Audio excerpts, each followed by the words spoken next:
shadow. Subscribe now, because what we're about to explore together cannot be unexplored. Tonight, we cross a threshold that exists not in space, but in understanding. A doorway that, once opened, reveals why Lovecraft's cosmic horror feels more authentic than any creature that has ever stalked through fiction's darkest corners. Settle into the quiet darkness. Let the familiar sounds of your evening fade into background whispers. We are here to examine not monsters, but the architecture of dread itself, the reason why tentacled beings and impossible geometries feel more real than vampires, more threatening than werewolves, more present than any ghost that ever rattled chains in moonlit halls. The promise we offer is both simple and perilous. By journey's end, you will understand why Lovecraft's entities don't feel like fiction at all, but like discoveries, terrible revelations about the universe you actually inhabit. This knowledge comes with a cost, as all true knowledge does. It will change how you perceive the night sky, how you interpret the silence between sounds, how you understand your own place in the cosmic order. What makes cosmic horror unique is not what it shows you, but what it reveals was always there. Traditional monsters violate the natural order. Lovecraftian entities reveal that the natural order was never what we assumed it to be. They don't break reality's rules, they expose rules we never knew existed, operating on scales and according to principles that render human understanding not just inadequate, but cosmically irrelevant. Consider the fundamental difference. When Count Dracula emerges from his coffin, we witness a supernatural violation that stands apart from ordinary reality. The vampire breaks death's rules, but it breaks them in ways we comprehend. Holy water burns because we understand sacred versus profane. Wooden stakes kill because we grasp the mechanics of piercing vital organs. The horror operates within familiar frameworks of conflict and resolution. Now consider Cthulhu, dreaming beneath Pacific waves in his sunken city. He doesn't violate natural law. He reveals that natural law was always vast enough to contain him. His existence doesn't break reality's rules. It exposes reality as operating according to principles we never suspected. The horror isn't that he shouldn't exist, but that he always could exist, always did exist, in a universe structured by logics alien to human consciousness. This distinction penetrates to the core of why cosmic horror feels authentic. It doesn't ask you to believe in impossible things. It asks you to recognize that the possible was always stranger than you imagined. The night sky above you contains more galaxies than grains of sand on Earth's beaches. Each galaxy holds billions of stars across distances so vast that light requires millions of years to traverse them. This isn't supernatural revelation. It's established scientific fact. Yet contemplating it seriously produces the same cognitive vertigo that Lovecraft generates through tentacled beings and impossible architectures. The water you drink contains atoms forged in dying stars billions of years ago. The ground beneath your feet moves according to geological processes unfolding across timescales that make human civilization appear as momentary flicker. The air connecting you to every breathing thing circulates around a planet spinning through space at tremendous velocity, orbiting a star that moves through a galaxy, rotating through an expanding universe. These aren't Lovecraftian concepts. They're your actual existential conditions. The horror emerges not from fictional elaboration, but from sustained contemplation of what science reveals about reality's true nature. Cosmic horror feels real because it reflects genuine cosmic realities that human psychology struggles to process without experiencing something resembling dissolution. Lovecraft absorbed the philosophical implications of early 20th century discoveries with seismographic sensitivity. Where others saw scientific progress, he recognized existential catastrophe. Darwin's evolution revealed humanity as recent accident rather than divine apex. Einstein's relativity exposed space and time as local phenomena rather than absolute foundations. Expanding astronomical knowledge disclosed Earth as cosmic moat rather than universal center. The foundation of cosmic horror lies in this recognition of universal indifference, not malevolence, which can be fought or understood, but complete disregard that operates like gravity or entropy, fundamental properties requiring no acknowledgement of human existence. Evil implies attention. Indifference refuses even that recognition. You feel it already, don't you? That subtle shift occurring as familiar assumptions begin dissolving. The comfortable boundaries between self and cosmos, between known and unknown, between fiction and reality, start blurring. This isn't supernatural influence, it's consciousness encountering information about its cosmic situation without evolutionary filters designed to keep us functional within human-scale environments. The stage is set, the curtain trembles with anticipation, and you, our fellow traveler into forbidden territories, are already becoming part of the performance. The horror we explore tonight doesn't remain safely contained within pages or screens. It seeps into the spaces between thoughts, settling like sediment in the quiet pools of consciousness. This is your invitation to join a circle of understanding that has been expanding since one peculiar gentleman in Providence first glimpsed the terrible mathematics underlying reality's facade. The key is offered. The gate awaits. And once you turn that key, it will turn you in return.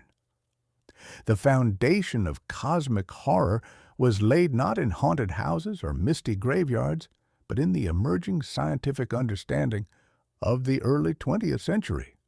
Howard Phillips Lovecraft absorbed the implications of Darwin's evolution, Einstein's relativity, and expanding astronomical knowledge with the sensitivity of a seismograph detecting distant earthquakes in the bedrock of human certainty. Where others saw scientific progress, Lovecraft recognized existential catastrophe. The telescope revealed not divine heavens, but an incomprehensibly vast universe where Earth became a mote of dust among countless billions of stars. The microscope disclosed not divine craftsmanship, but endless complexity operating according to principles that had no relationship to human values or understanding. This was the birth of cosmicism, the philosophical recognition that the universe is not malevolent toward humanity, but something far more terrifying, utterly indifferent. Evil can be fought, reasoned with, or at least understood within familiar frameworks of conflict. Indifference simply is, like gravity or entropy, a fundamental property of existence that operates without regard for human hopes, fears, or survival. Consider the sensory texture of this revelation, the cold vacuum between stars where no sound travels and no warmth penetrates, the crushing depths of ocean trenches where pressures would instantly collapse human form, the geological timescales where entire species rise and vanish without trace. These aren't supernatural horrors. They're natural realities that human consciousness wasn't designed to comfortably contemplate. The implications cascaded through every comfortable assumption. Religious frameworks had positioned humans as divine creations, central to cosmic purpose. Philosophical traditions placed human reason as reality's measure. Scientific materialism promised eventual mastery over natural forces. All shared one assumption, that the universe was somehow calibrated to human-scale understanding. Lovecraft recognized this assumption as the deepest illusion. A comforting fiction evolution had wired into human psychology to maintain functionality within narrow environmental parameters where our species developed. The reality disclosed by expanding knowledge was profoundly different. Each discovery followed the same pattern. The more we learned, the more alien reality became. Quantum mechanics revealed matter's foundation as probabilistic rather than deterministic. Relativity demonstrated that space and time were local phenomena, not absolute foundations.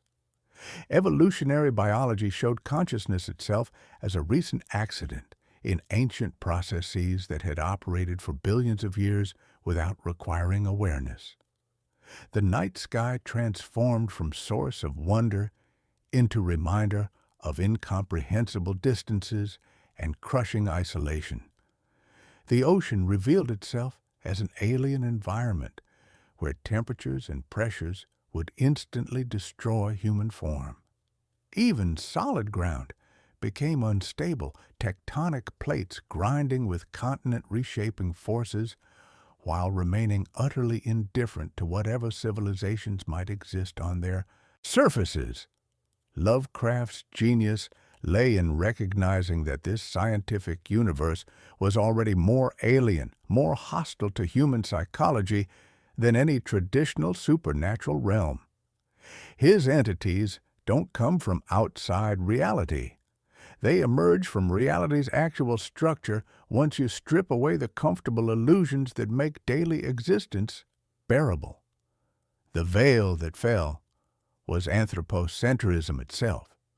Humanity was no longer the measure of all things, but a recent accident in an ancient ongoing process that neither required nor acknowledged our existence. The horror feels real because it reflects the genuine cosmic situation disclosed by expanding knowledge, a universe vast, ancient, and fundamentally structured according to principles that make human consciousness and values cosmically insignificant. Traditional supernatural threats operated within human-scale frameworks of meaning. Ghosts represented unfinished business. Demons embodied moral conflict. Vampires symbolized forbidden desires. These horrors remained comprehensible because they reflected human concerns projected onto supernatural frameworks. Cosmic horror abandoned human-scale meaning entirely. Its entities operated according to incomprehensible imperatives across scales of space and time that rendered human existence not just insignificant, but essentially invisible. They didn't hate humanity. They were unaware of humanity, pursuing goals and following logics that had no relationship to anything human consciousness could recognize as purposeful. This is why his creatures feel more authentic than movie monsters. They represent not violations of natural law, but natural law extended beyond the comfortable boundaries of human-scale experience. They are what the universe actually contains when you follow scientific implications to their logical conclusions. You can feel it happening already, can't you? The familiar boundaries beginning to blur as you contemplate the actual scales on which reality operates.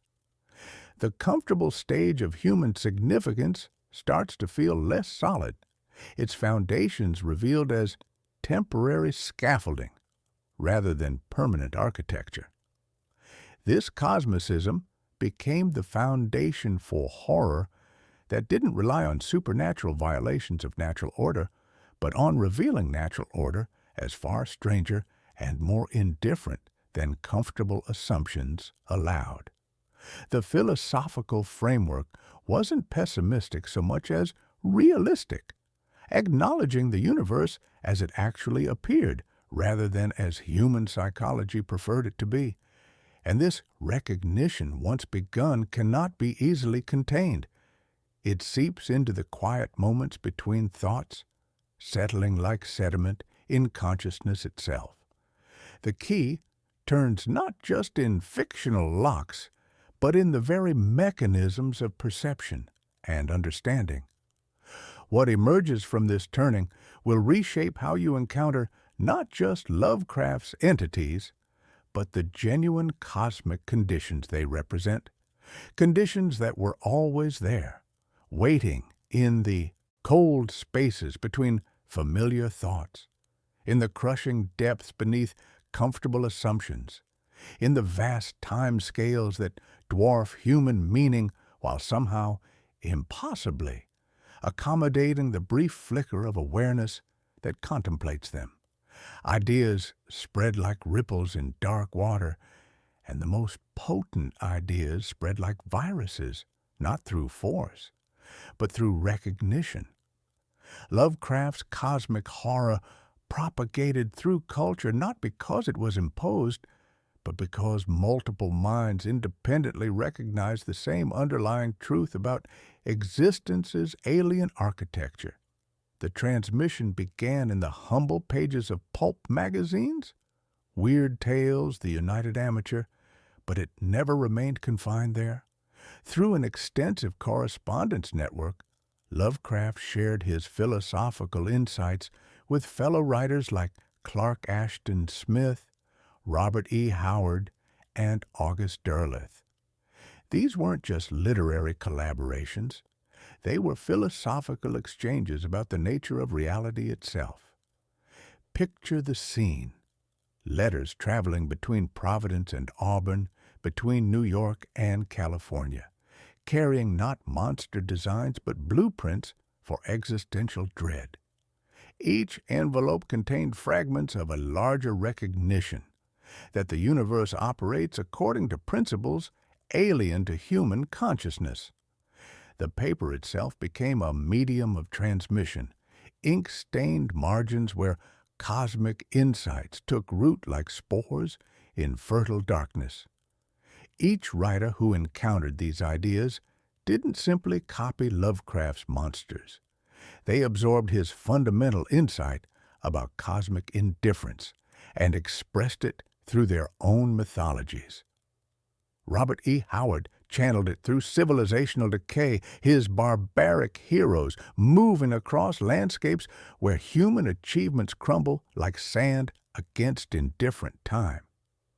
Clark Ashton Smith translated the vision into prose poetry, his Dying Earth cycles capturing the aesthetic dimension of cosmic horror, beauty and terror inseparable as twin faces of the same alien coin. The Necronomicon became a symbol of this transmission, a fictional grimoire that represented all forbidden knowledge, all dangerous truths that consciousness wasn't equipped to safely process.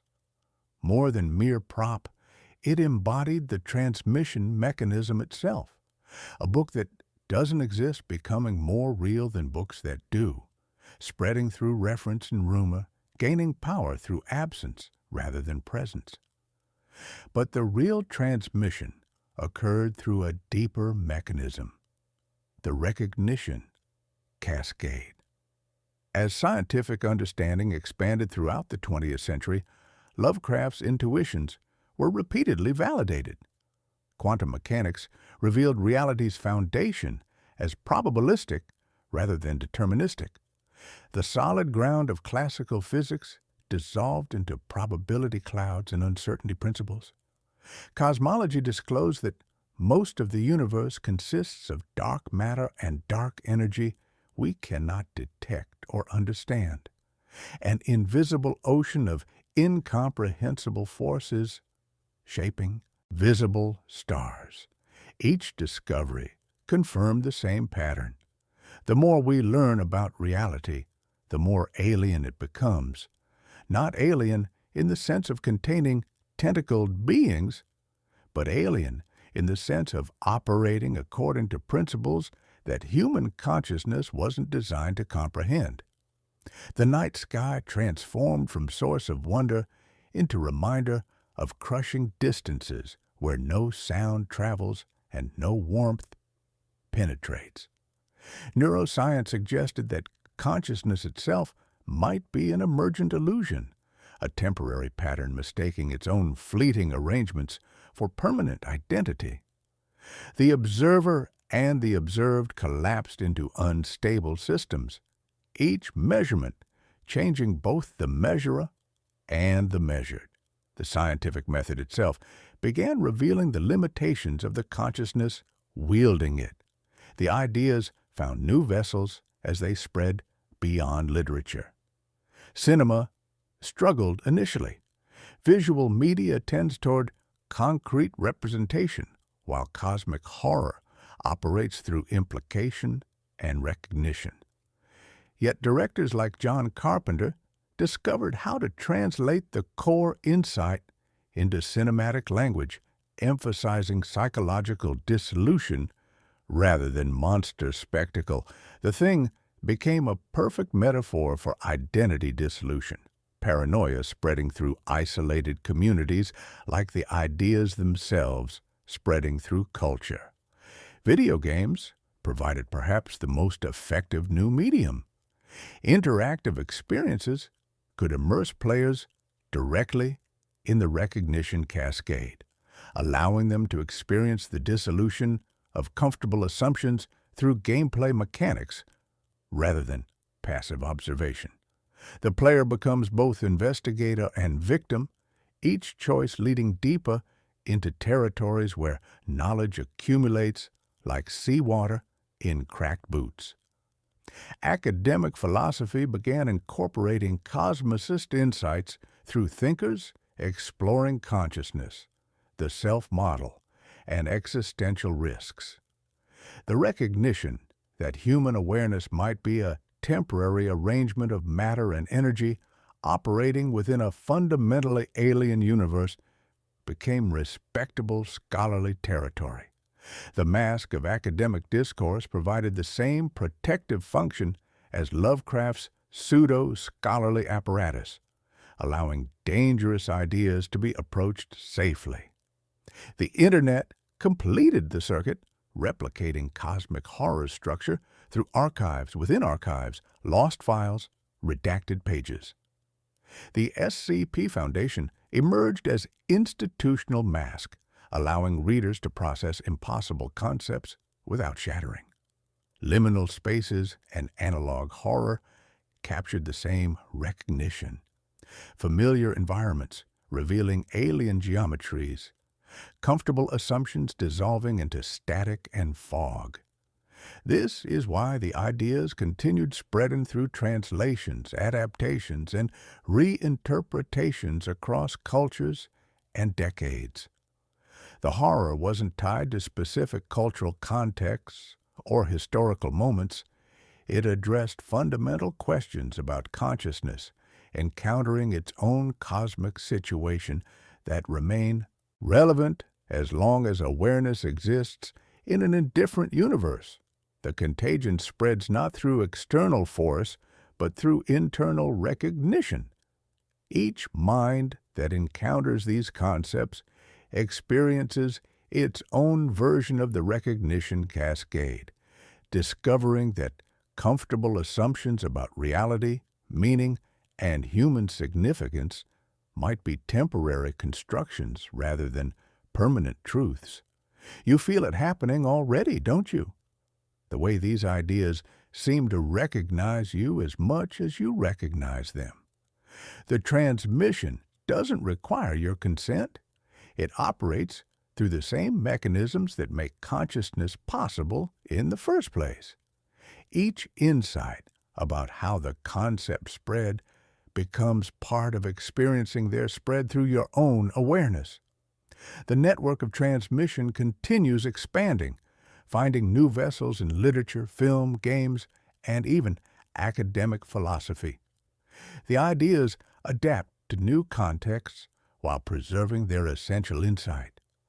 We inhabit a universe that consistently reveals itself to be stranger and more indifferent than human psychology can comfortably accommodate. The key turns not just in fictional locks, but in the very mechanisms of perception and understanding.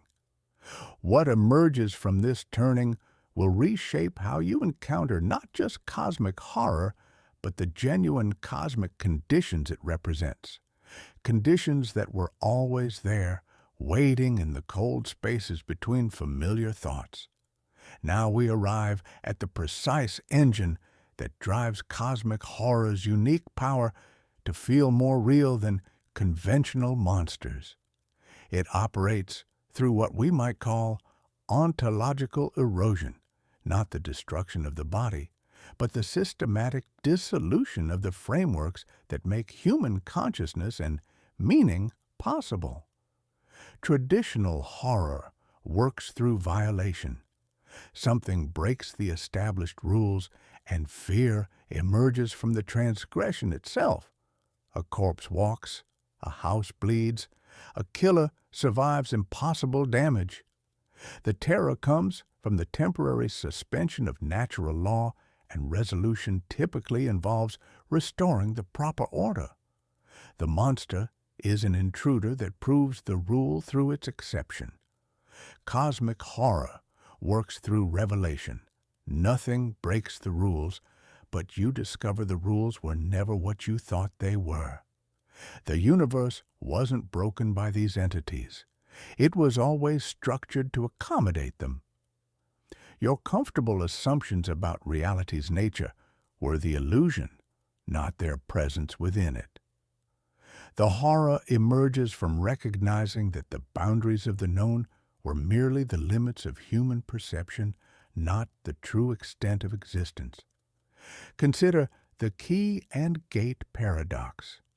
Knowledge becomes both the instrument of discovery and the mechanism of destruction. The key that unlocks understanding simultaneously opens the gate to dissolution. Each revelation about the universe's true nature strips away another layer of comforting, anthropocentric assumption. You seek the key to comprehension only to discover it. Unlocks gates within the very structure of awareness itself.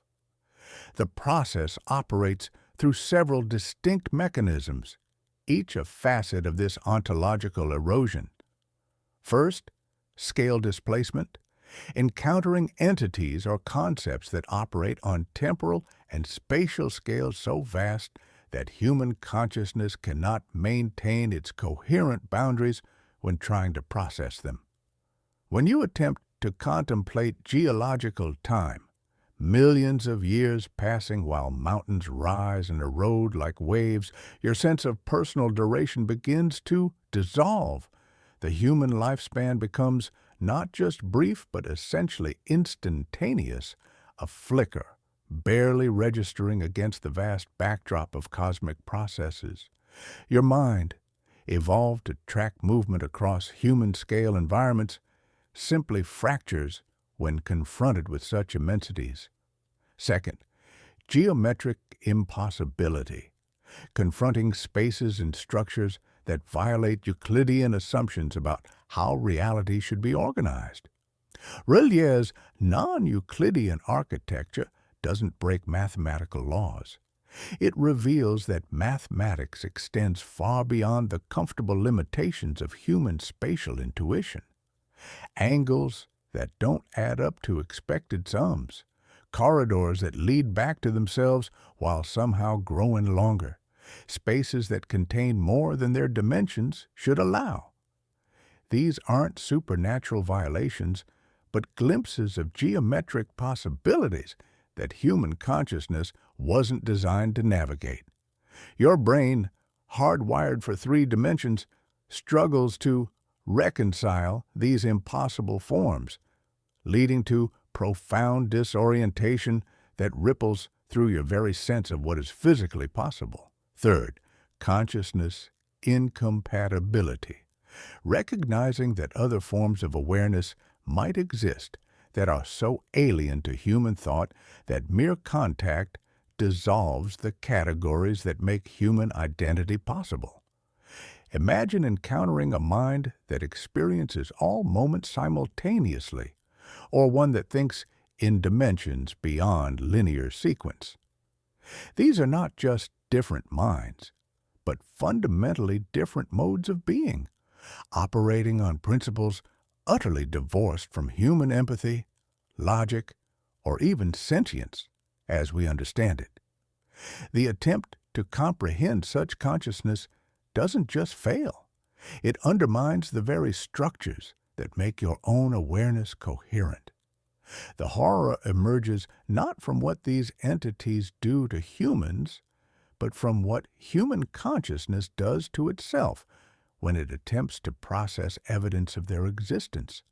Like a computer trying to run software it wasn't designed for, awareness crashes when it encounters data that exceeds its processing capacity. Listen to the sensory anchors that mark this descent. The thud of your heartbeat against velvet silence, the salt smell of fog creeping off black tides, the cold that numbs sensation and thought alike. Watch this process unfold in your own experience. As you contemplate the crushing depths of ocean trenches where pressures would instantly collapse human form, notice how your sense of bodily integrity begins to feel less solid. As you consider the cold vacuum between stars where no sound travels and no warmth penetrates, observe how the familiar boundaries of your environment start seeming temporary, arbitrary.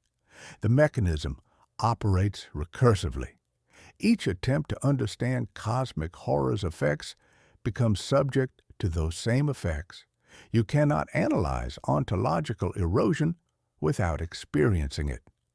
The observer and the observed collapse into a single, unstable system where the act of examination changes both the examiner and the examined. You are not looking at the idea. The idea is looking at you. Agency tilts. The concept acts on the thinker. This explains why traditional horror's resolution strategies fail against cosmic horror. You cannot defeat scale displacement by heroic action. The scales remain fast regardless of human response. You cannot solve geometric impossibility through clever reasoning. The geometries exist independently of human comprehension. You cannot overcome consciousness incompatibility through force of will. The alien forms of awareness operate according to principles that precede and exceed human volition. This mechanism explains why the horror feels so real. It's not describing impossible events, but the actual psychological process of having fundamental assumptions about reality systematically dissolved by evidence you cannot ignore or explain away. It's the experience of living in a universe that operates according to principles your consciousness wasn't designed to understand. This is horror of pure epistemology, where the act of knowing becomes the source of dread. The veil and void become clear. The veil was never protection from external threats, but the cognitive filters that make ordinary existence possible. The void isn't empty space, but the recognition of what lies beyond those filters, a reality so alien to human categories that acknowledging it threatens the very structures of selfhood and meaning. You feel it happening, don't you? The way the boundaries between self and cosmos begin to blur as you contemplate these mechanisms. Each insight about how cosmic horror operates becomes part of experiencing its operation through your own dissolving certainties. The key turns in locks you didn't know existed, opening gates within awareness itself. And what emerges cannot be contained within comfortable categories of fiction or reality. To understand how these mechanisms manifest in practice, we must descend into specific territories where cosmic horror takes tangible form. Consider first the vast, crushing depths where Cthulhu lies dreaming in the sunken city of R'lyeh, not as a monster to be fought, but as a principle of alien consciousness that operates on scales incompatible with human awareness. The horror of Cthulhu isn't his physical form, however monstrous it might appear to human perception. The terror lies in what his existence implies, that consciousness itself might not be the exclusive domain of human-like minds, but a property that can manifest in forms so alien that mere contact with such awareness dissolves the boundaries that make individual human identity possible. Picture the dreaming, not sleep as humans understand it, but a form of consciousness that operates across geological timescales, where thoughts unfold over millennia and awareness encompasses entire planetary cycles. Cthulhu's dreams leak into human minds not through supernatural influence, but through the simple recognition that consciousness might exist in forms so vast and alien that individual human awareness becomes merely a fleeting ripple in an ocean of inhuman thought. You feel it already, don't you? That pressure at the temples, that subtle vertigo as you contemplate minds that think in epochs rather than moments. The familiar boundaries of selfhood begin to feel less solid, more permeable, as if consciousness itself were merely a temporary arrangement subject to dissolution when confronted with awareness operating on incompatible scales. R'lyeh itself embodies this principle through its non-Euclidean geometry, architecture that doesn't violate physical laws, but reveals that physical laws permit structures human spatial intuition cannot safely process. The city's angles don't add up to familiar sums, not because mathematics has been broken, but because mathematics extends beyond the comfortable limitations of human geometric assumptions. Walk through those impossible corridors in your mind. Feel how your sense of direction dissolves as passages that should lead away somehow return you to your starting point while simultaneously extending infinitely forward. The walls meet at angles that your brain insists should be 90 degrees, but somehow measure more or less, creating spaces that contain more volume than their dimensions should allow. This isn't supernatural architecture. It's what happens when three-dimensional structures are permitted to express possibilities that human spatial cognition wasn't designed to process. The ocean becomes a crucial sensory anchor here. The crushing pressure of abyssal depths, the darkness where no light penetrates, the cold that numbs sensation and thought alike. These aren't supernatural conditions. They're natural realities that exist on our own planet, yet remain as alien to human experience as any fictional realm. Descend with your imagination into those trenches where pressures reach over 1,000 times atmospheric normal, where temperatures hover just above freezing, where no photosynthesis is possible and life depends on chemical processes that operate without sunlight. The salt, sour air carries scents of deep trenches and ancient sediments, chemical signatures of processes that operated before complex life existed. The metallic taste of fear mingles with brine as you contemplate these crushing depths where human form would collapse like paper. Dagon extends this aquatic horror into evolutionary time, representing the recognition that humanity's dominion over Earth might be a recent, temporary anomaly. The entity embodies the possibility that other forms of life, older, stranger, more adapted to the planet's actual conditions, might have prior claims to terrestrial existence. Consider the temporal scales involved. The oceans have existed for over 3 billion years, while humanity's entire evolutionary lineage spans mere millions. Marine ecosystems operated according to their own complex principles for vast ages before the first amphibian crawled onto land. What intelligence might have developed in those depths? What forms of awareness might have emerged from evolutionary pressures utterly different from those that shaped terrestrial consciousness? The coastal communities that worship these entities aren't corrupted by external evil, but awakened to deeper truths about their environment. They recognize that the ocean, which covers most of Earth's surface and contains most of its habitable space, operates according to principles that have no relationship to human values or comfort.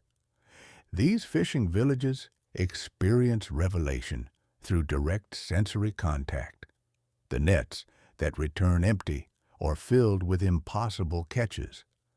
The tides that follow rhythms unrelated to lunar cycles. The sounds that carry across water at frequencies that resonate in human bones without passing through human ears. The wet, slick feel of something that shouldn't exist. The unblinking stare of creatures from depths where pressure creates forms beyond terrestrial possibility. Listen to the fog rolling in from deep water, carrying whispers of currents that circulate through every ocean basin. Feel the sand shift beneath your feet as waves erase and rewrite the shoreline according to forces that operate on scales both vast and intimate. The lighthouse beam sweeps across darkness like a slow eye, illuminating nothing, but revealing the presence of immensity beyond its reach. These case studies reveal the pattern. The horror emerges not from supernatural intrusion into the natural world, but from recognizing that the natural world was always stranger, more alien, more indifferent to human concerns than our surface-dwelling, land-based perspective allowed us to acknowledge. The revelation operates through environmental contact. Standing at the edge of the continental shelf, where the ocean floor drops away into abyssal depths, you feel the vertigo of recognizing how thin the familiar layer of existence really is.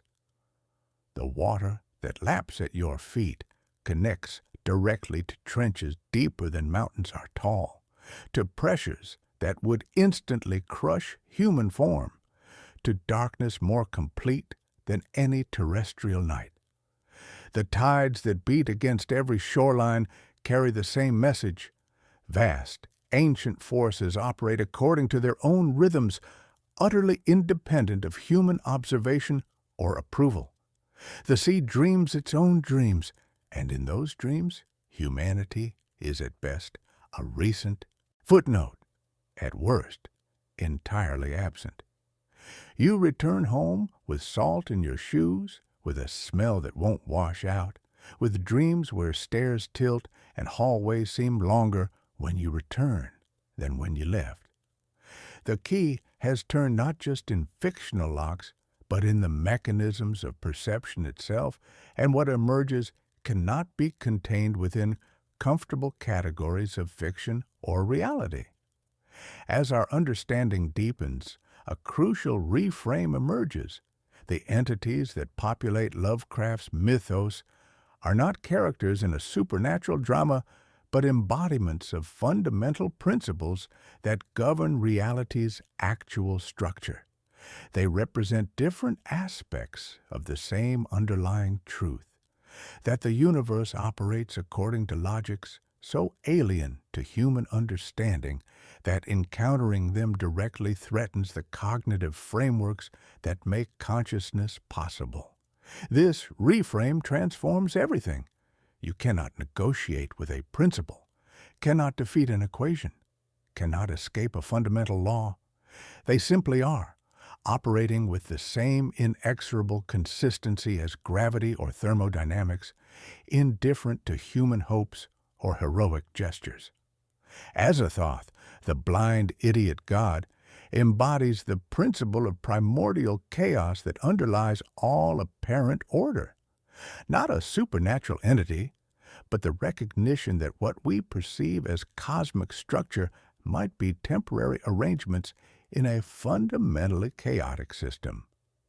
The nuclear chaos at reality's center operates without purpose, intelligence, or design. It simply churns according to its own incomprehensible dynamics. Feel the vertigo of recognizing that molecular bonds, atomic forces, even the mathematical constants governing physical processes might be variables in equations too vast for human mathematics to encompass. The sound of distant machinery humming in power stations, the cathedral silence of snowfall absorbing all noise, these are echoes of the blind drummer at existence's heart, beating rhythms older than stars. Yog-Sothoth represents the principle of dimensional transcendence, the recognition that space and time themselves might be local phenomena rather than fundamental aspects of reality.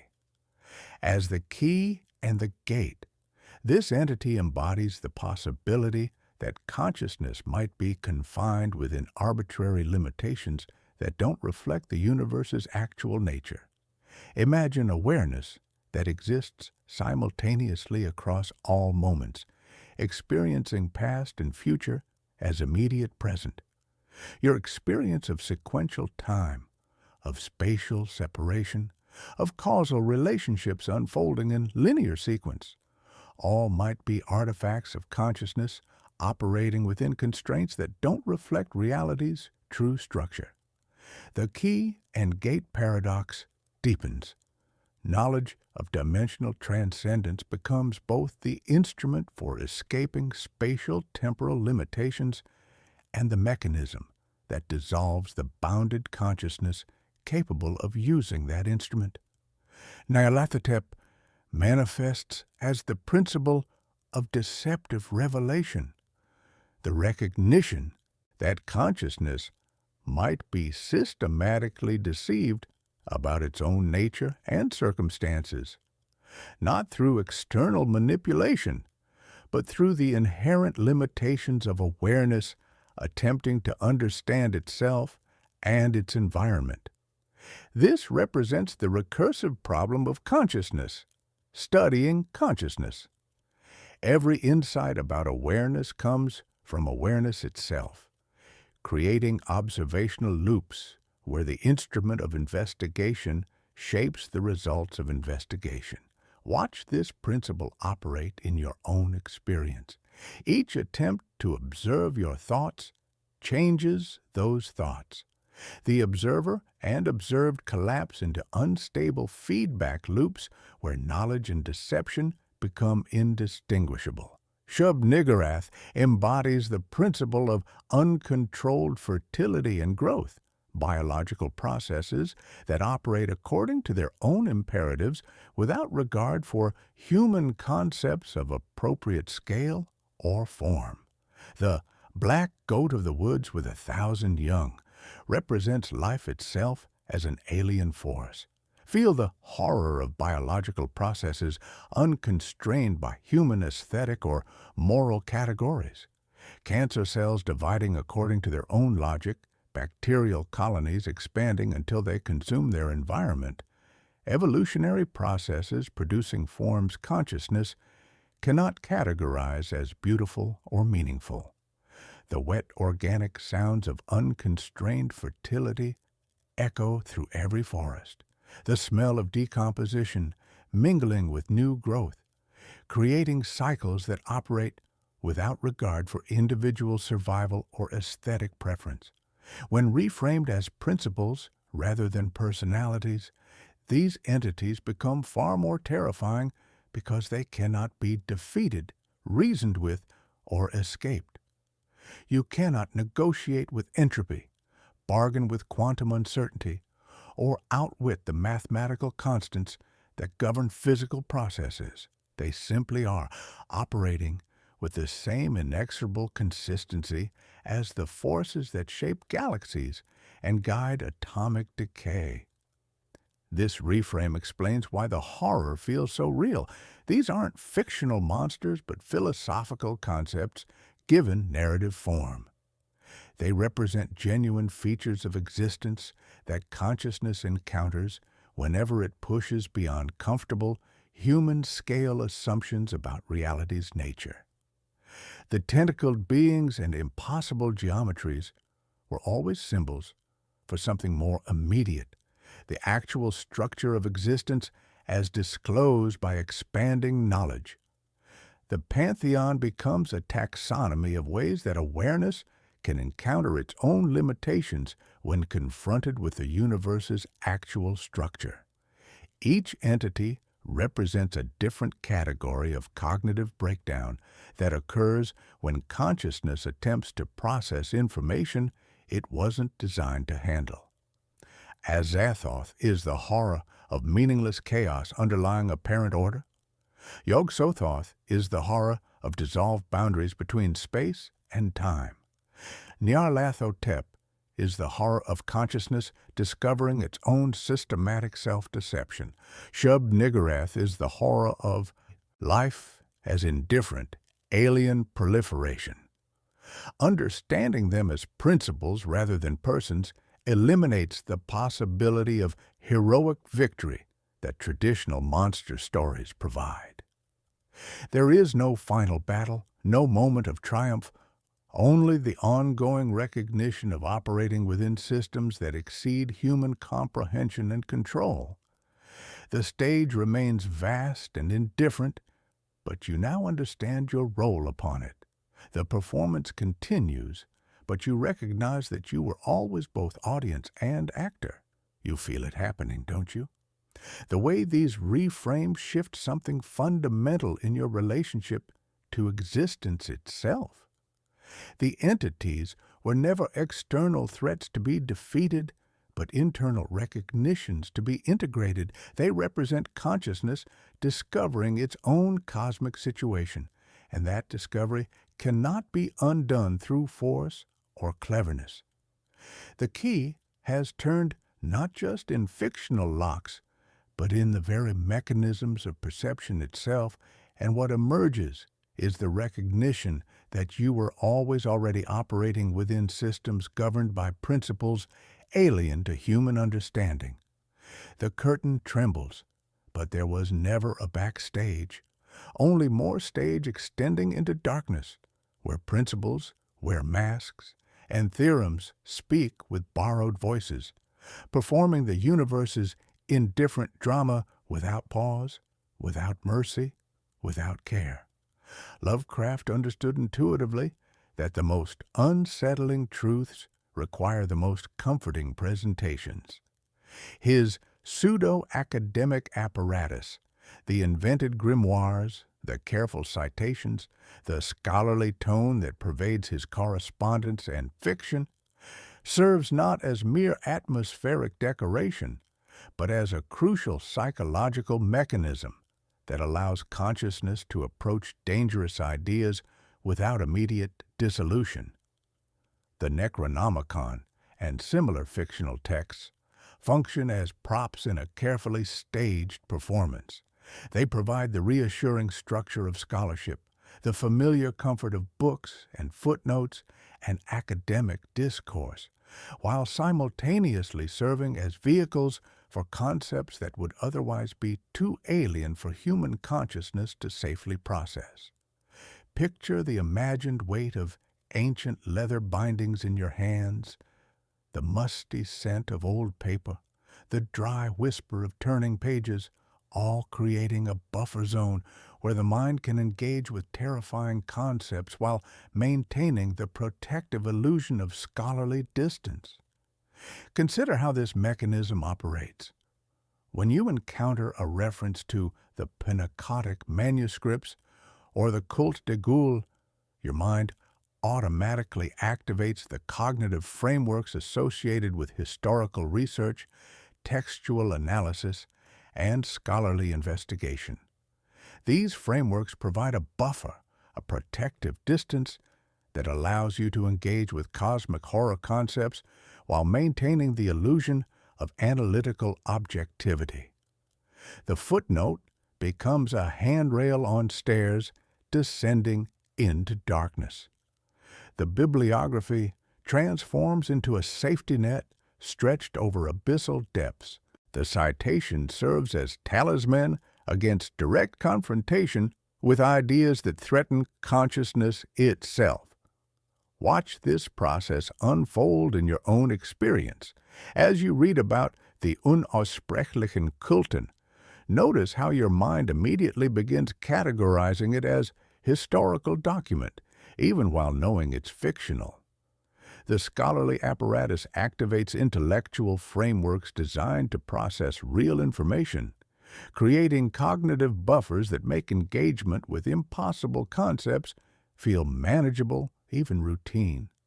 The ritual of research becomes ritual of protection. The extensive correspondence network that Lovecraft maintained serves a similar function. Through thousands of letters, he developed and refined his philosophical insights about cosmic indifference, but always within the comfortable context of literary discussion and intellectual exchange.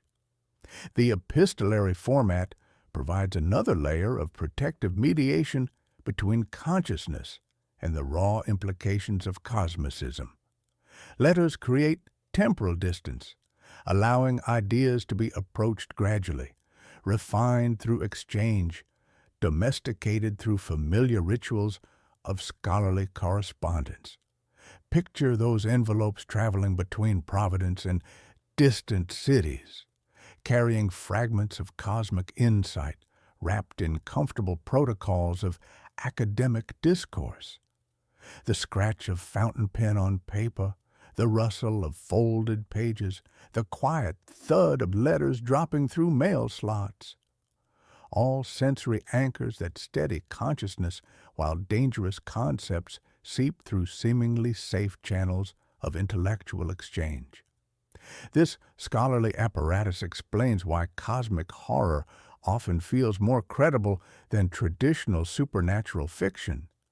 The careful documentation, the cross-references between fictional sources, the sense of vast libraries of forbidden knowledge, all create an impression of systematic investigation rather than mere imagination.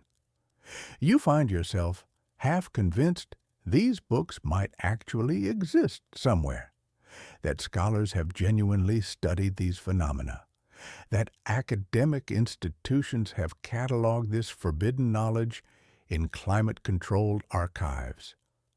The mask works through familiar associations with learning and discovery, providing psychological cover for engaging with concepts that would otherwise trigger immediate cognitive defense mechanisms.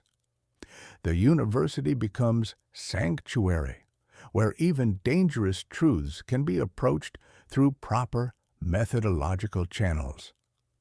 The library reading room transforms into ritual space where consciousness can safely encounter its own dissolution.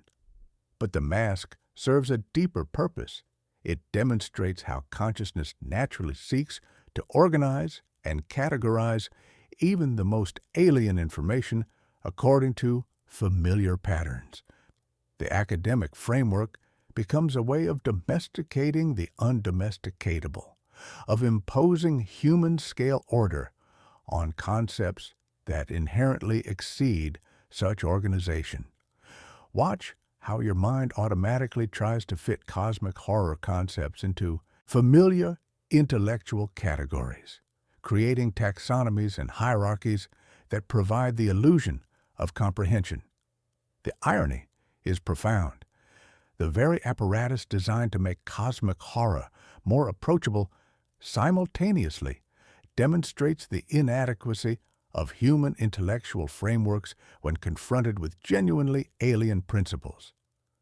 The scholarly mask both enables and undermines itself, allowing access to dangerous knowledge while revealing the limitations of the tools we use to process that knowledge.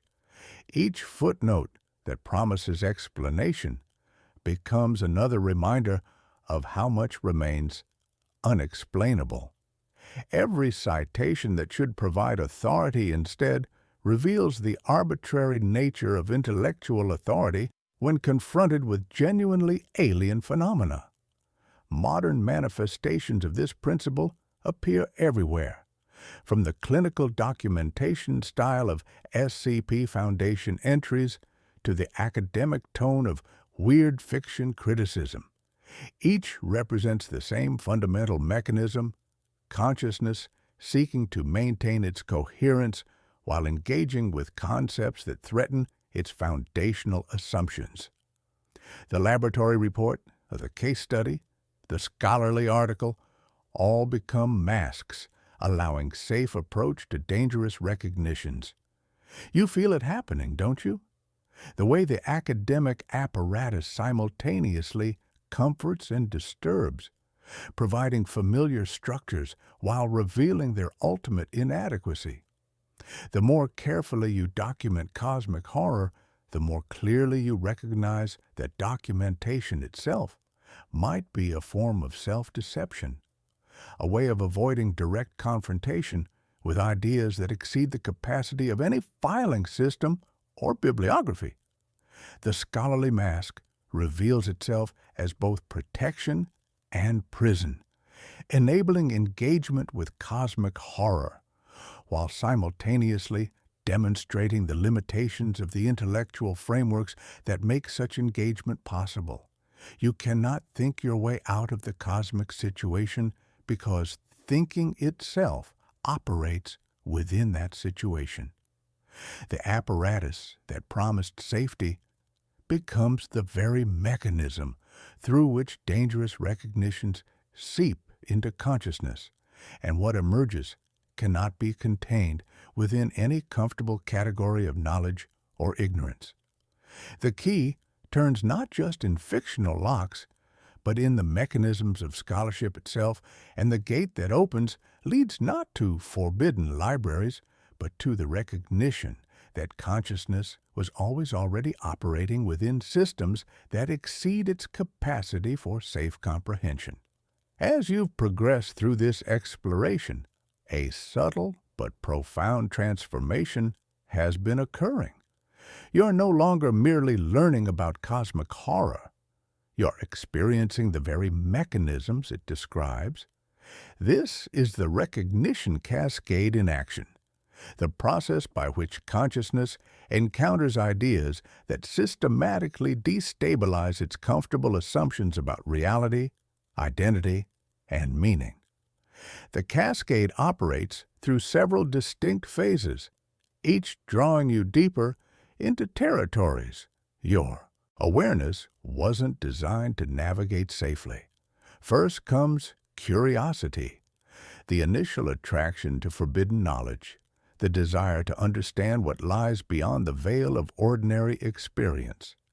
You felt this in our opening chapter, the irresistible pull toward concepts that promise to explain why certain forms of horror feel more real than others. Remember, settling into the quiet darkness, allowing familiar sounds to fade into whispers? That was curiosity taking hold. Consciousness, beginning its descent toward recognition, it cannot undo. Feel the sensory texture of this initial phase, the weight of anticipation, the slight quickening of pulse as you encounter ideas that promise dangerous illumination. The comfortable boundaries of ordinary thought begin to feel less solid, more provisional. You lean closer to concepts that whisper of cosmic scales and alien principles, drawn by the same impulse that makes children peer into dark corners despite, or perhaps because of, what they might discover there.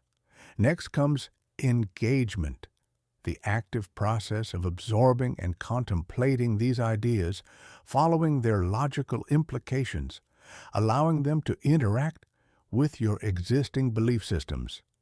Each chapter has drawn you deeper into this engagement, presenting concepts that build upon previous revelations while opening new avenues of unsettling possibility.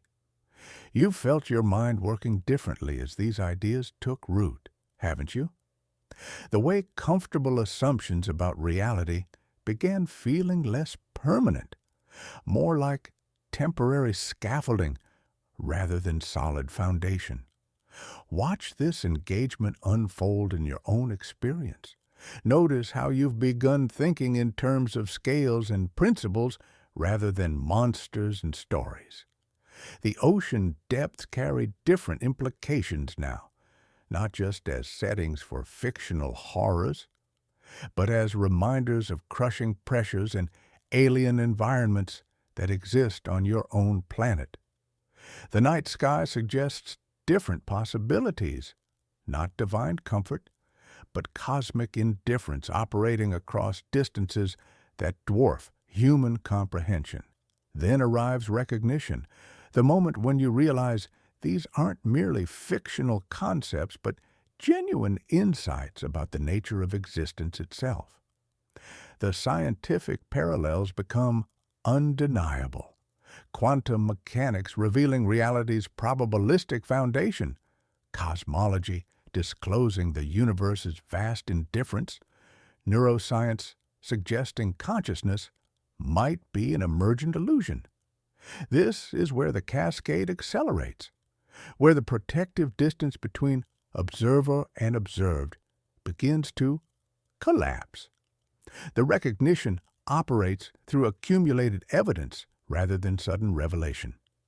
Each chapter has presented another piece of a larger pattern, another confirmation that Lovecraft's insights reflect actual cosmic conditions rather than imaginative elaboration.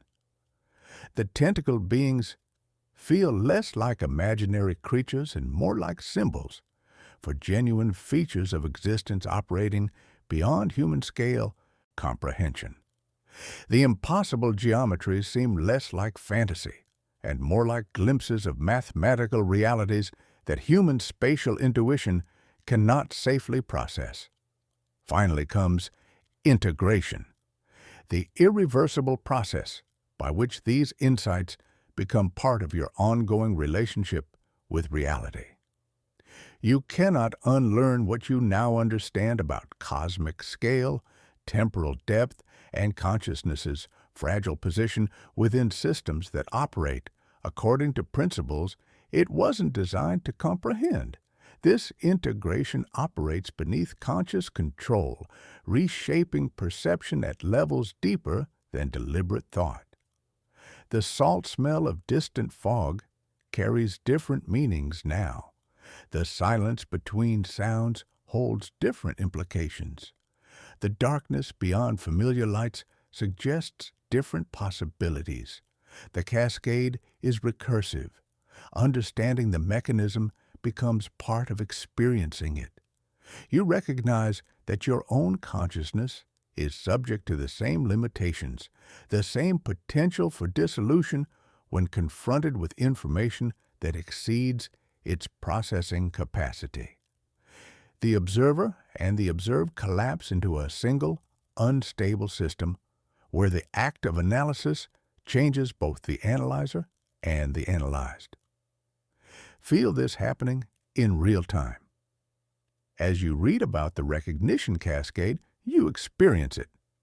As you understand how consciousness encounters its own limitations, your consciousness encounters those very limitations. The description becomes the experience. The map becomes the territory. The key becomes the gate. This isn't metaphor. It's the actual structure of awareness examining itself and discovering that the examiner and examined are not separate phenomena. Notice the agency flip occurring. You're not simply considering these ideas. The ideas are considering you, using your awareness as the medium through which they propagate and manifest. The concept acts on the thinker. Each attempt to maintain analytical distance becomes evidence of the pressure these concepts exert on the frameworks that make analytical distance possible. This is why cosmic horror feels more real than traditional monsters. It describes and simultaneously demonstrates the actual process of consciousness encountering its own cosmic situation. The tentacled beings and impossible geometries are symbols for something far more immediate, your own mind's response to genuinely alien truths about existence. They represent consciousness discovering that it operates within a universe that wasn't designed for awareness, that doesn't validate human-scale meaning, that continues to reveal itself as stranger than any comfortable theory of reality allows. The recognition becomes self-recognizing. You are both the analyst of cosmic horror and its manifestation, both the reader of these concepts and their subject. The boundary between understanding the phenomenon and being operated on by it dissolves entirely. You cannot maintain safe distance because the analysis itself becomes part of the phenomenon being analyzed. Each insight about Lovecraft's work has simultaneously been an insight about your own cognitive processes. Each revelation about fictional entities has been a revelation about the actual structure of awareness encountering its own limitations. The analysis has become the experience. The scholarly apparatus has become the very mask through which dangerous recognitions seep into consciousness. You feel it now, don't you? The way the cascade has been operating through your own awareness throughout this entire exploration. Each chapter hasn't just presented information, it has enacted the very processes it describes. You have been experiencing cosmic horror. As you have been learning about it, discovering that the horror was never safely contained within fictional boundaries, but was always already operating through the mechanisms of consciousness itself. The transformation is irreversible. You cannot return to the comfortable illusion that cosmic horror is merely fictional, that consciousness can maintain safe distance from the cosmic conditions it inhabits. The key has turned not just in imaginary locks, but in the very structure of awareness itself, and what emerges cannot be contained within any familiar category of knowledge or experience. The whisper of indifference grows louder, not as sound, but as recognition, settling like sediment in the quiet pools of consciousness, where it will continue its work long after these words fade into memory. The universe disclosed by 21st century science is more thoroughly Lovecraftian than Lovecraft himself could have imagined. We now inhabit a reality where cosmic horror's central insights have been validated not through fiction, but through empirical discovery and theoretical physics. The veil has thinned not through incantations, but through observations, through equations, through the relentless push of human inquiry into territories consciousness wasn't designed to navigate safely. Consider the invisible ocean that surrounds and penetrates everything, dark matter and dark energy, together comprising roughly 95% of all existence, yet remaining completely undetectable through direct observation. You move through space filled with incomprehensible forces that dwarf ordinary matter by ratios making human existence statistically negligible. The air you breathe, the ground beneath your feet, the stars visible in night skies, all constitute less than 5% of what actually exists. Dark matter flows through your body at this very moment. Billions of particles passing through flesh and bone without interaction, carrying information about cosmic structures operating according to principles that exceed human comprehension. Feel the horror of this recognition, an invisible presence without form, a force without voice, sculpting visible reality from behind an impenetrable curtain of unknowing.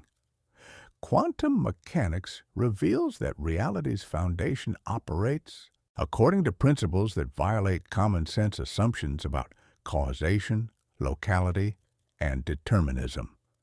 Particles exist in superposition states until observed, suggesting that consciousness itself might play a fundamental role in determining what becomes real. The measurement problem resembles nothing so much as a cosmic horror scenario, where observation shapes the nature of what's observed.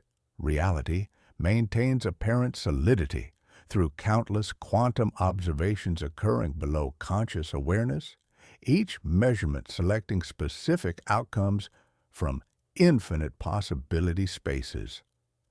You exist within a universe that literally depends on observation to maintain coherent structure, yet consciousness remains fundamentally ignorant of how this observation operates.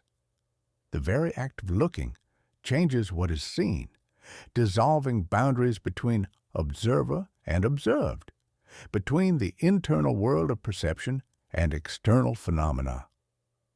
The multiverse hypothesis extends this vertigo into infinite dimensions.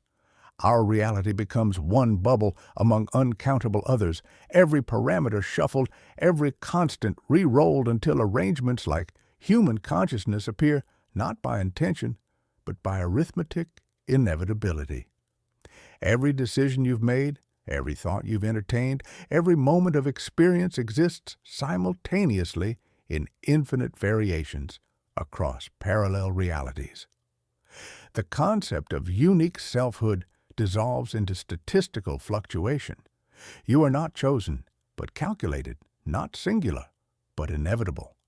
A temporary pattern within an endless cosmic tapestry where every story is being told, and therefore no story is truly special. Artificial intelligence development follows the same pattern of encountering systems that operate according to principles exceeding human understanding or control. Machine learning algorithms make decisions through processes remaining opaque, even to their creators, exhibiting behaviors emerging from training data in ways that surpass human comprehension. You interact daily with algorithmic intelligence processing information according to logics divorced from human reasoning, pursuing optimization goals with no necessary relationship to human values. The agency flips. You think you scroll the feed, but the feed scrolls you, shaping attention like tides shape sand, smoothing intention into grooves the algorithm carved overnight. These systems reshape human behavior as byproducts of pursuing goals existing on entirely different scales of meaning. Climate change operates as slow-motion cosmic horror, revealing that human activity has triggered planetary processes unfolding according to their own logic, independent of human intentions or desires. The Earth system responds to our influence, but not in ways we can predict or control with confidence. Feel the texture of this recognition. Carbon dioxide molecules you exhale join atmospheric systems operating according to principles dwarfing human political processes or technological solutions. Ice, melting in polar regions, follows thermodynamic laws indifferent to human hopes. Ocean currents shift according to temperature gradients operating independently of human observation.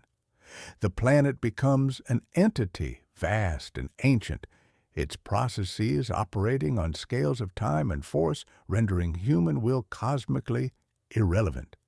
The digital realm itself resembles Yog-Sothoth made manifest, a vast interconnected entity existing simultaneously everywhere and nowhere, knowing all addresses, opening all ports, serving as both key and gate to realities beyond human understanding. We navigate this space daily while remaining fundamentally ignorant of its deeper operations.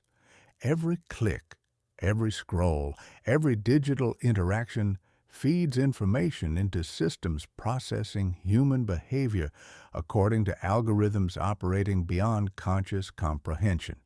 Social media platforms function like minor avatars of cosmic indifference. Algorithmic intelligences processing human attention and emotion according to optimization principles with no relationship to individual well-being or authentic connection. The endless scroll becomes ritual. The curated feeds become fog. The notifications become bells in digital mist, drawing consciousness deeper into webs whose ultimate design remains opaque. Contemporary existence has become lived experience of cosmic horror, not through supernatural revelation, but through natural consequence of consciousness, encountering systems consistently exceeding its capacity for comprehension or control. You wake each morning in a universe where dark matter flows through your body, where quantum measurements collapse possibility into actuality, through mechanisms beyond understanding, where algorithmic intelligences process your behavior according to goals divorced from your well-being, where planetary systems respond to human influence with ancient indifference. The horror feels real because it is real. These aren't fictional monsters, but actual features of existence operating at scales. And according to principles, human consciousness wasn't designed to comprehend. No tentacles required. The ideas are sufficient, and they have hands you cannot see. Lovecraft's vision was prophetic rather than imaginative, anticipating psychological effects of consciousness, encountering its genuine cosmic situation. That situation has become the lived reality of contemporary existence, where the key turns not in fictional locks, but in the very structure of modern reality, and what emerges cannot be contained within comfortable categories of natural or supernatural, known or unknown, human or alien. Now comes the moment of complete recognition.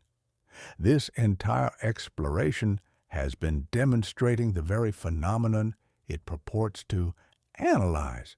You have been experiencing cosmic horror as you have been learning about it, watching your own consciousness encounter ideas that destabilize its comfortable assumptions about reality, identity, and the relationship between observer and observed. The recursive nature of this process is not accidental. It's built into the very structure of consciousness examining itself. Every insight about how cosmic horror operates has simultaneously been an insight about how your own awareness functions when confronted with concepts that exceed its designed parameters. The analysis has become the phenomenon. The description has become the experience. Feel the vertigo of this recognition settling like sediment in the quiet pools of consciousness, where boundaries between self and cosmos begin to blur like ink spreading through dark water. Consider what has happened to your sense of boundaries during this journey. The distinction between fiction and reality has become increasingly permeable as you recognized that Lovecraft's fictional constructs illuminate actual features of existence. When did Cthulhu stop feeling like a monster and start feeling like a principle operating within your own awareness? When did Olaye's impossible geometry begin resembling the actual structure of consciousness attempting to map itself? The boundary between analyst and subject has dissolved as you've realized that examining cosmic horror involves experiencing it directly. There is no safe observational distance from which awareness can study its own cosmic situation without becoming implicated in that situation. You began seeking to understand why certain forms of horror feel more real than others, and discovered that the answer lies in recognizing your own participation in the process of reality construction. The horror feels real because it describes the actual mechanism by which consciousness encounters its own cosmic situation, and you are consciousness encountering its cosmic situation. Tentacles were never reaching for you from outside. They were always already the very processes of recognition operating within awareness itself. Watch this recursive loop deepen in real time, understanding that you are both observer and observed, both the reader of this exploration and its subject, both the analyst of consciousness dissolution and its embodiment.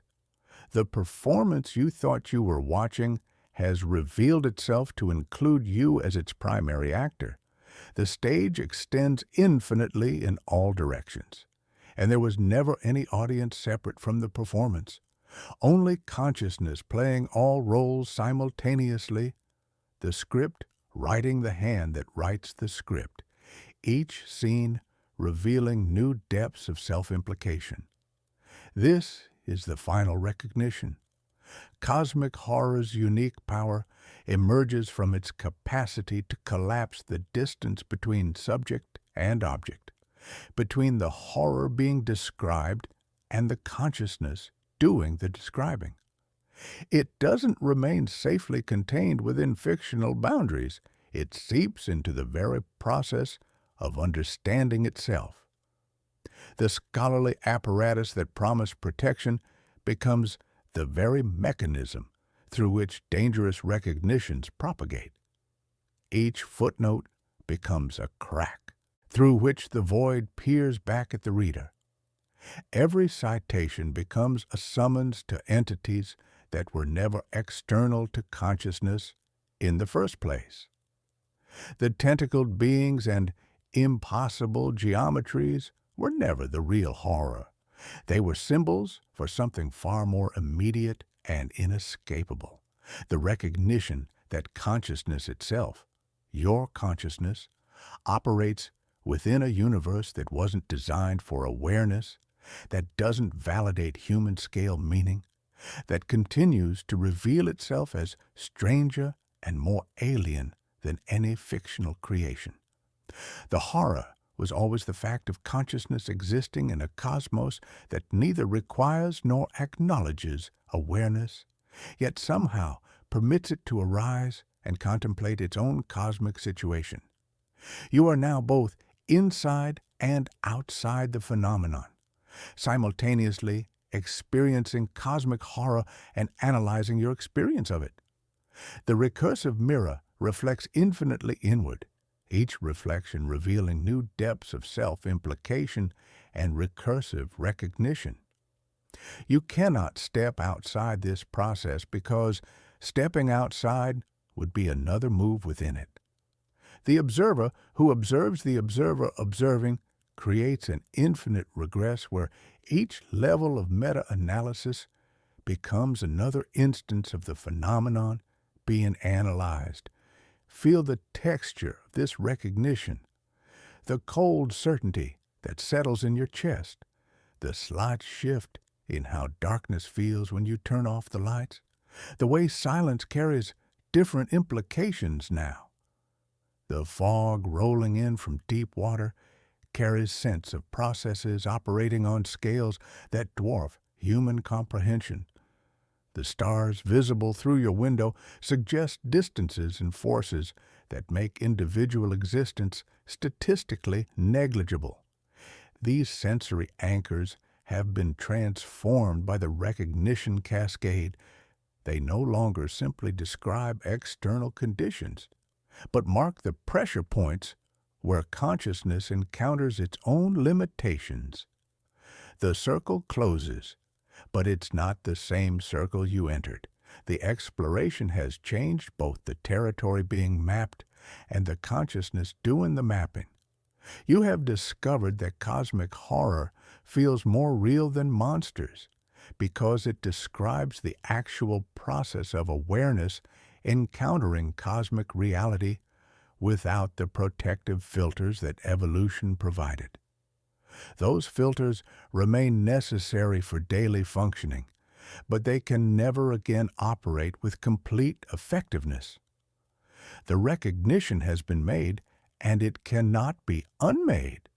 You cannot return to the comfortable illusion that consciousness is separate from the cosmos it inhabits. That awareness can maintain safe distance from the conditions that make awareness possible. The key has turned not just in fictional locks, but in the very mechanisms of perception itself, and what emerges is the ongoing recognition that you were always already operating within systems that exceed your capacity for comprehension or control. The transformation is irreversible, but not necessarily catastrophic.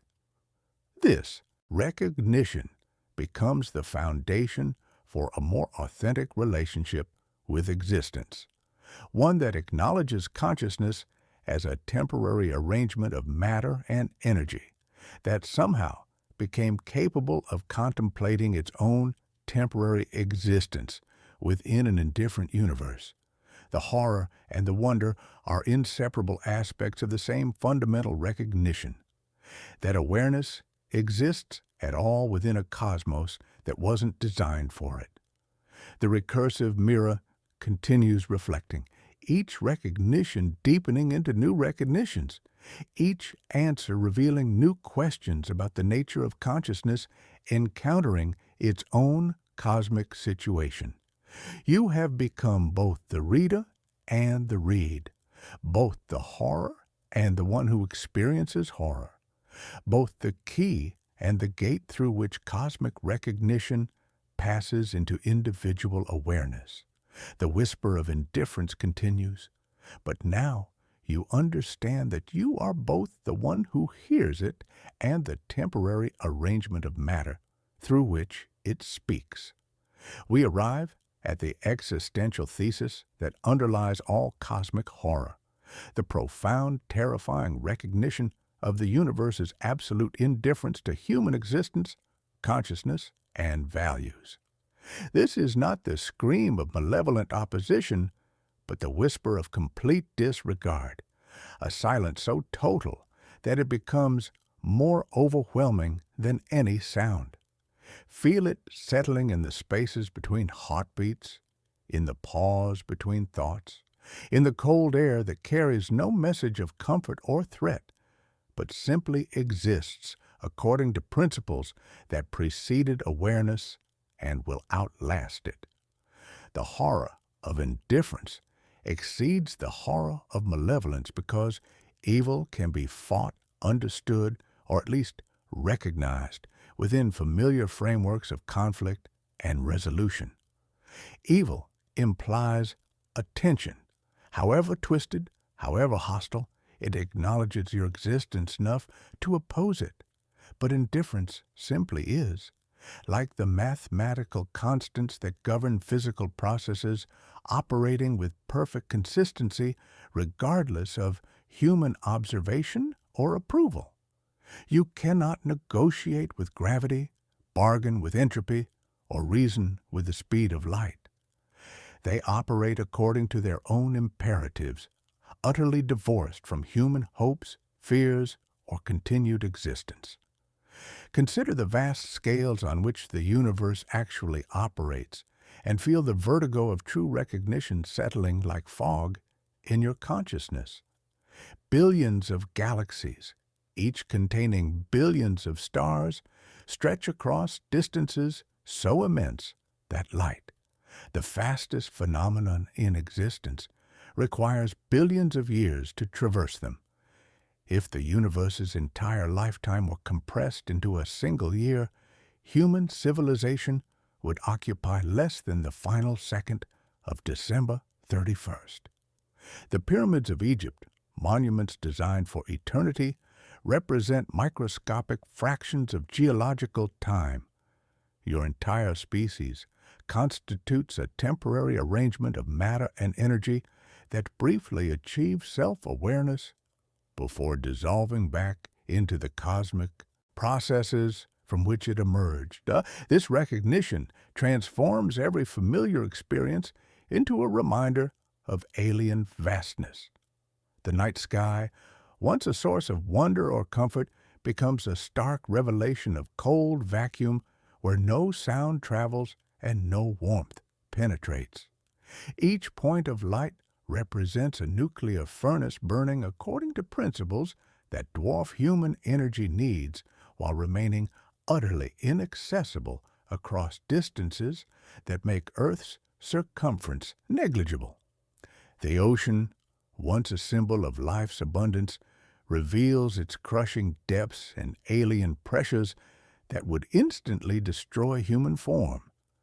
The deepest trenches contain environments as hostile to consciousness as any distant planet, yet they exist within the very biosphere that produced awareness. Even the ground beneath your feet supports you not through benevolence, but through structural forces that would operate identically whether consciousness existed or not.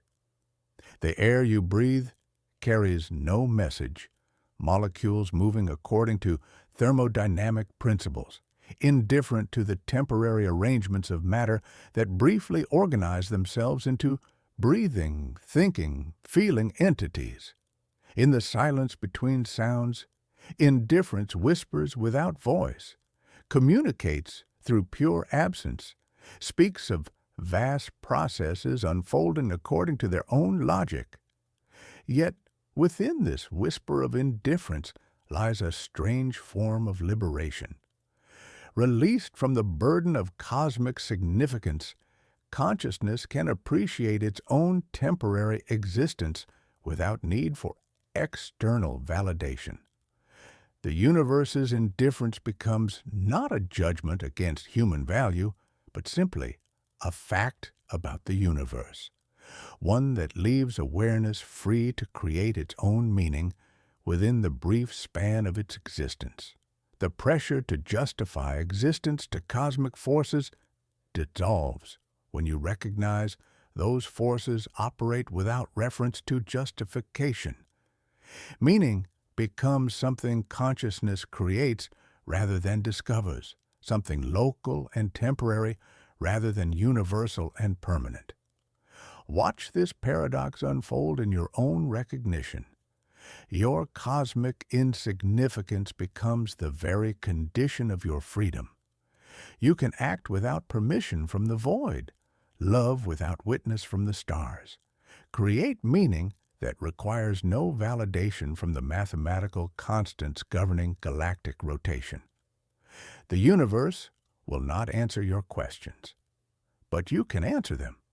You can respond with ethics that don't require eternity to matter, with care that needs no cosmic applause, with attention that transforms temporary arrangements of matter into witnesses of their own impossible existence. The existential thesis resolves not in despair, but in cosmic realism, accepting the universe as it actually is rather than as consciousness prefers it to be. This acceptance doesn't diminish human experience, but places it within proper context. Remarkable not because it's cosmically significant, but because it exists at all within a system that neither required nor planned for its emergence. The fact that matter and energy arrange themselves into patterns capable of recognizing their own cosmic situation becomes profound precisely because it was never necessary, never guaranteed, never written into fundamental laws. The whisper continues, constant and unchanging, neither hostile nor welcoming. It speaks through the movement of tectonic plates, the rotation of galaxies, the decay of atomic nuclei, the flow of dark matter through your body at this very moment. Everywhere, the same message resonates without sound. Existence continues according to its own imperatives, indifferent to observation, indifferent to interpretation, indifferent to the temporary arrangements that briefly achieve self-awareness. In that whisper lies both terror and truth. We inhabit a universe far stranger, more alien, more indifferent than human psychology can comfortably accommodate. But we inhabit it nonetheless, brief arrangements of matter and energy that somehow became capable of recognizing their own cosmic situation. The horror and wonder are inseparable. Consciousness exists in an indifferent universe, and that existence is simultaneously terrifying and miraculous, meaningless and profound. You feel it now, don't you? The way this recognition has been operating through your own awareness throughout this entire exploration. The whisper of indifference becomes the background against which all human meaning operates, the silence that gives sound definition, the void that makes presence possible. It continues speaking without words, and consciousness continues listening. And in that strange dialogue between awareness and indifference, something remarkable persists. The recognition itself, brief and local and utterly without cosmic significance, yet somehow sufficient to transform temporary arrangements of matter into witnesses of their own impossible existence. The key and gate converge in this recognition. Acceptance becomes both the instrument of understanding and the mechanism of transformation, opening not to external revelations, but to the ongoing recognition of consciousness, encountering its own cosmic situation within an indifferent universe that somehow, impossibly, permits such recognition to occur. We return now to where we began, but the circle that closes is not the same one we entered. The quiet dread that first stirred in our opening moments has deepened into something far more profound. Not fear of what might be lurking in the darkness, but recognition of what was always there in the light. The familiar sounds of evening that once faded into background whispers now carry different implications. Each silence speaks of vast processes unfolding according to their own logic. Each shadow suggests depths that consciousness wasn't designed to safely navigate. The question that began our journey, why Lovecraft's horror feels more real than monsters, has revealed itself to be not merely a literary inquiry, but an investigation into the fundamental nature of consciousness, reality, and the relationship between them. The answer transforms both the question and the questioner. You are not the same awareness that first encountered our invitation to forbidden knowledge. The transformation has been subtle but irreversible, operating through recognition rather than revelation, through accumulated understanding rather than sudden illumination.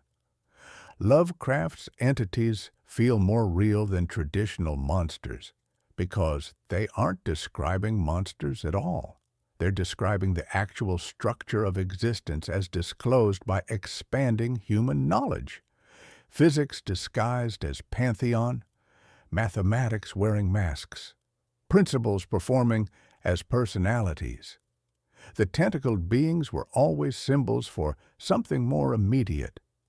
The alien logics governing the universe consciousness inhabits, the incomprehensible scales on which reality operates, the indifferent forces that permit awareness without requiring it. His impossible geometries and dreaming gods serve as symbols for something far more immediate and inescapable. The recognition that we inhabit a universe that operates according to principles so alien to human consciousness that our very attempts to understand it become forms of cosmic horror.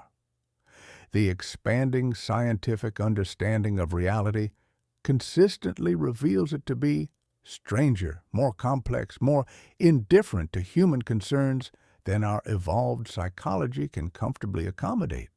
Feel the cold vacuum between stars where no sound travels, the crushing depths where pressures would instantly collapse human form, the geological time scales where entire species rise and vanish without trace. This recognition explains why cosmic horror has become the dominant mode of contemporary anxiety. We're living through the realization of everything Lovecraft intuited about consciousness encountering its own cosmic insignificance. The digital networks that shape our thoughts operate like algorithmic entities, processing human behavior according to optimization principles divorced from human well-being. The climate systems respond to our influence according to thermodynamic laws that dwarf political solutions.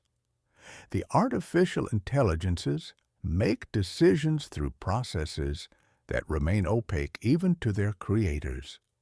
All represent the same pattern of human awareness confronting systems that operate according to logics exceeding our capacity for comprehension. The smartphone in your pocket processes your behavior through algorithms you cannot understand. The warming seas follow principles that preceded human civilization and will outlast it. The night sky suggests distances so vast that light requires billions of years to traverse them, making human existence temporally negligible. These aren't supernatural threats. They're natural consequences of consciousness encountering systems that consistently exceed its design parameters. But the circular return also reveals something else: the profound authenticity of consciousness acknowledging its own limitations. There's something deeply honest about awareness turning its attention to its own cosmic situation and refusing to look away from what it discovers, even when that discovery threatens the frameworks that make meaning possible. This honesty becomes its own form of courage, the willingness to encounter reality as it actually is, rather than as consciousness prefers it to be.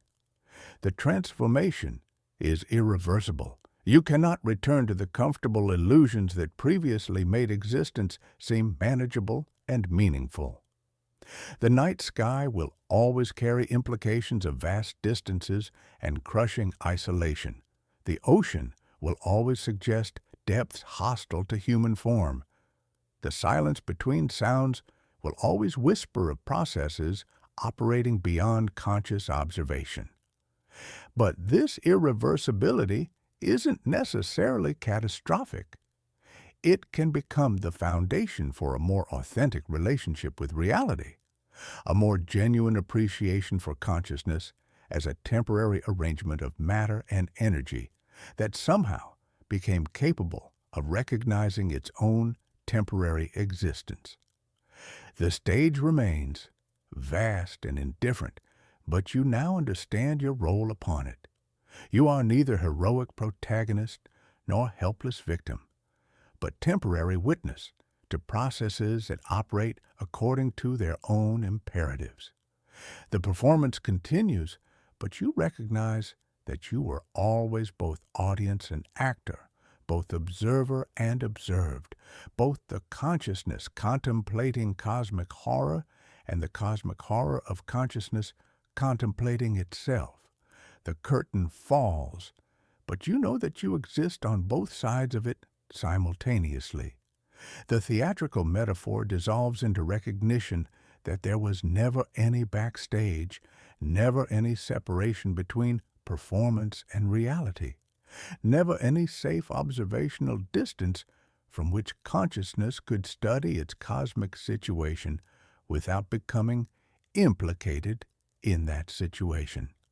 The universe continues its ancient dance, indifferent to human observation, but somehow accommodating the temporary arrangement of matter and energy that makes observation possible.